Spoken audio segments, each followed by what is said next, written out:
Hello everybody. I don't know if anyone's going to watch this video. I'm just doing it more for my own record keeping. Something I've been wanting to do is to build a different type of computer. So far I've built many desktop computers. I've already lost count, and they're all they're called the ATX form factor, which is the standard desktop you see everywhere. So for example, here's one. This is the second computer I've ever built. I use it to record TV and for file storage. And then way over here, I have this computer, which is my gaming computer. It's kind of dark in there, but it's down there. So that's like my main computer for most everything. It's got the latest processor, nice video card, and all that. But I've been wanting to do something different. I want a computer to hook up to my projector and TV. So basically like a media, like a home theater PC. And I have one right now that I built out of spare parts of previous upgrades. That's what it looks like, right? That's what it looks like. It's just another desktop. But I don't know, I just wanted something different. So I've been looking into these mini ITX builds. And so this is what it is.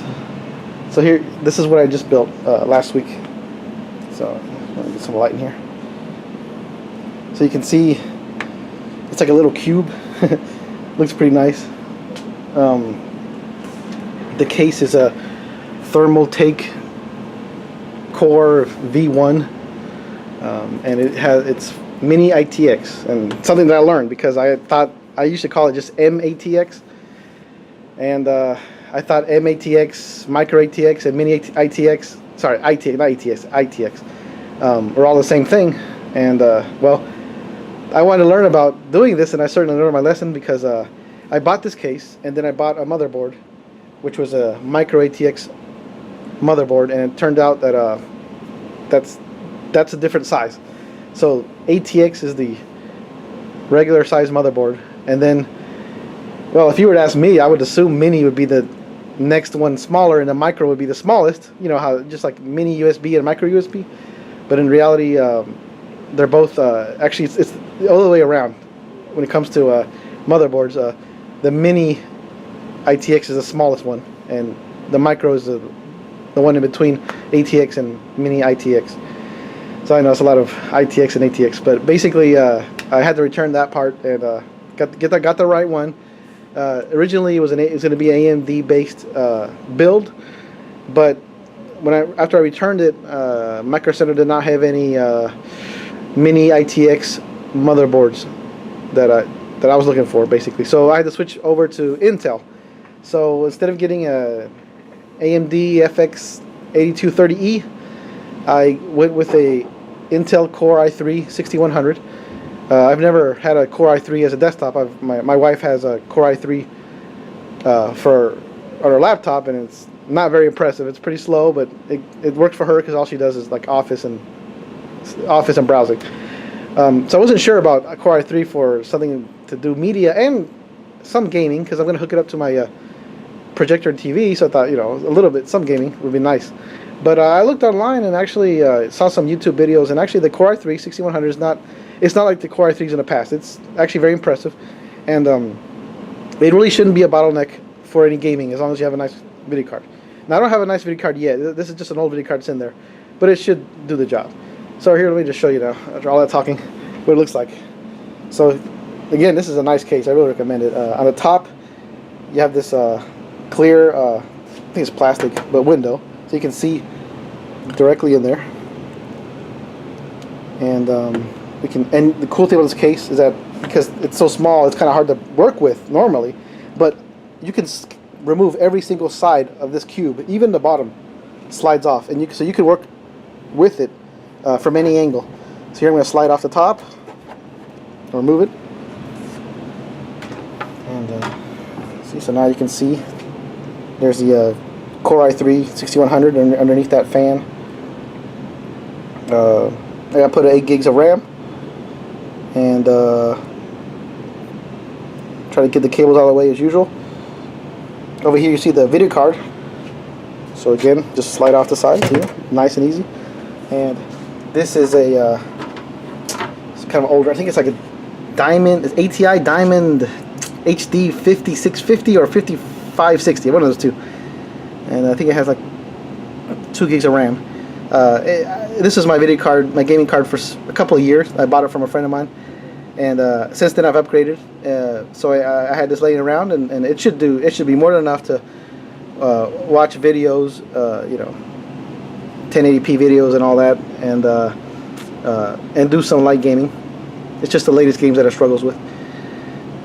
And then down there is I got a Corsair power supply, 450 watts. It should be enough.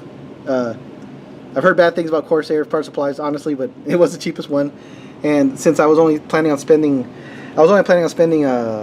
not much, because that's why I got AMD. So when I had to switch over to Intel, it did cost me about $40 more. So I was trying to cut costs as much as I could. The case itself costs $47.99, and it comes with a $15 rebate. So in the end, it'll be like $32.99.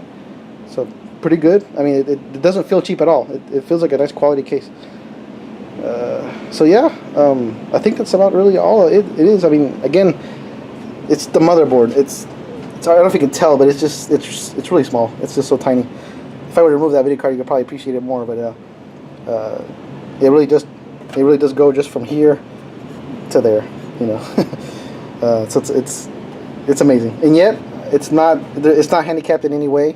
You can put, I mean, this is a desktop processor. I could have dropped a Core i7 in there, 16 gigs of RAM, and I could have put this case can fit up to a 11-inch video card, or 10 or 11 inches. So you could put in a I'm not gonna say Titan, but a really, really nice video card, and it will do just fine. The cooling is absolutely fine too. You can see all the ventilation it has. Has a humongous fan. You can see it, but it's the biggest fan I've ever seen in a case. Yeah, I'm trying to get, sorry, there you go. And that's probably the biggest part of to this whole computer. Also, slide off one more side. Forgot there was one thing I didn't talk about. That's where you put the hard drives in. So I just threw in an old 60 gig SSD. I will need more space. I'm just waiting for a good deal on something around 240 or 256 gigs. But for now, this will do. It won't be able to hold any games for now, but in the future, I need to upgrade that.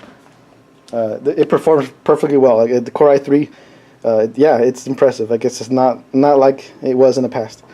One last thing, this motherboard actually does have built-in Wi-Fi, so those are the antennas.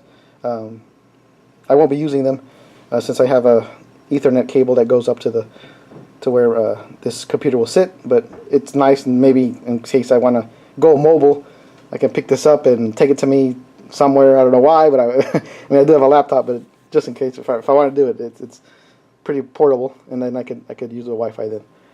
So all right, I guess that's all. I just wanted to kind of record this moment, something that I've always wanted to do for a couple of years. I want to see how hard it was. It wasn't too bad. I just had to learn the difference between mini and micro, but now I know, and I'm very happy with this. So here you go. Thermaltake. One last summary. Thermaltake Core V1 case, Intel Core i3 6100 processor. All right. Thanks for watching.